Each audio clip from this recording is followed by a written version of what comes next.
Okay, so crushing. Pretty much everyone has gone through it. I've gone through it far too many times than I care to admit. After all of these wonderfully terrible experiences, I have come up to a conclusion. Everyone who's ever had a crush is a little crazy on the inside. Yeah, just a little. Crushing comes in all sorts of stages and variances.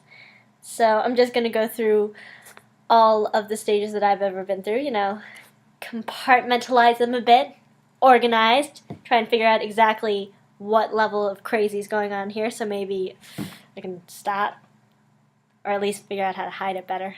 Hypersensitive periphery vision. Does anyone ever get that? No? Yes. Yes, I know you do. I know it. I can see it in your eyes. I'm looking at your eyes and I'm pointing at them. With 2 fingers now. Stage 1 of periphery vision hypersensitivity. You notice them when they walk into a room. I mean, you know their basic body type. You know their hair, what kind of clothes they usually wear. So when you see them in a room, even just by their clothes or their hair or their build or just the way they stand, you notice it. But not immediately, because we're still at stage 1. Stage 2, you notice them without noticing them this way. You notice them that way. Like, before you can consciously process that it's them, the person that you're crushing on, the person that you are obsessed with, that you're noticing, you notice it.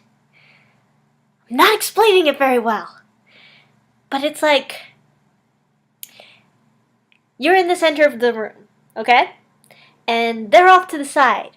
You didn't even consciously register that they're off to the very side of the room. But then you tense up a little. Your heart rate goes crazy. And then you turn your head a little. And there they are. And then it clicks in your brain. Oh, that's why I'm weird right now. Okay, I thought it was just me. Stage 3. You are not in control. Your subconscious is running everything. They could be at the very end of the hall. You can't smell them. You can't see them with your periphery because your head's in your locker, or you're focusing on talking to your friends, or you dropped all your books so you're picking them up off the floor or something, I don't know. But you know, without understanding why you know, that they're over there. That they are in the general zone that's right at the border of your conscious awareness. You know that they're there. And it's not fair, because they don't know what they're doing to you. And there's a little crazy pandemonium going on in your mind, and it's like, abort mission! Leave hallway, room, somewhere you are! Just go! Before you lose control completely! And they don't know, and it's all their fault. But you can't blame them because they're clueless. And then stage 5, the penultimate peril. You are in the war zone, my friend, and there's no going out. Your eyes, they betray you. They don't belong to you.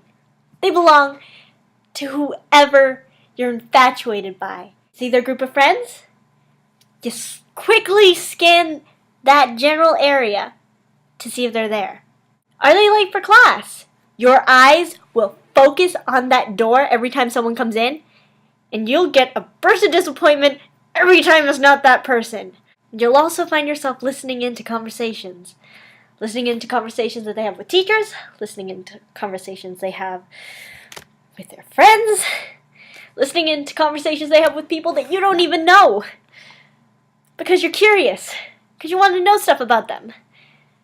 Because you want to belong. And you know it's creepy.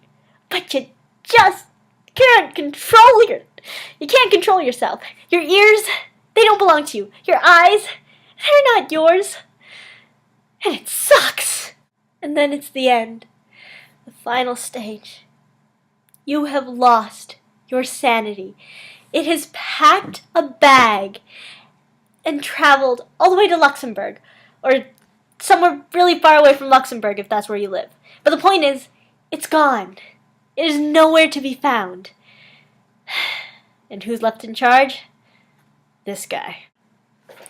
Hey, you look like a very nice, calm, well put together person. Let's change that. You can't control your actions, you can't control your thoughts, you can't control the way you behave around them, to them. And, oh goodness, if they ever talk to you, you're such a bundle of nerves whenever you're around them that all of your nerves just spring out like coils and you word vomit all over them. Oh yeah, I bike too. I used to have a bike. I mean, I still have a bike, but I haven't used it since I was 10. Oh god, it was such a long time ago since I was 10. I used to have a crush on Harry Potter. Ooh, I thought we'd get married. Harry Potter, I mean, not Daniel Radcliffe, but I mean, that could totally happen, right? But then again, he's all British and actor, and I'm not British and actor, but what does that matter? He has such a crush on Natalie Portman, and she is neither British, but she is actor. And then they're slowly backing away, like this.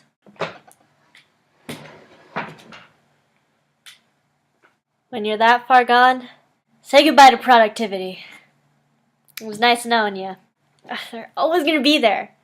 And if you forget about them for one moment, they're going to go scream with a megaphone. I'm here in case you were wondering! And then you'll remember. Right. I have a crush on you.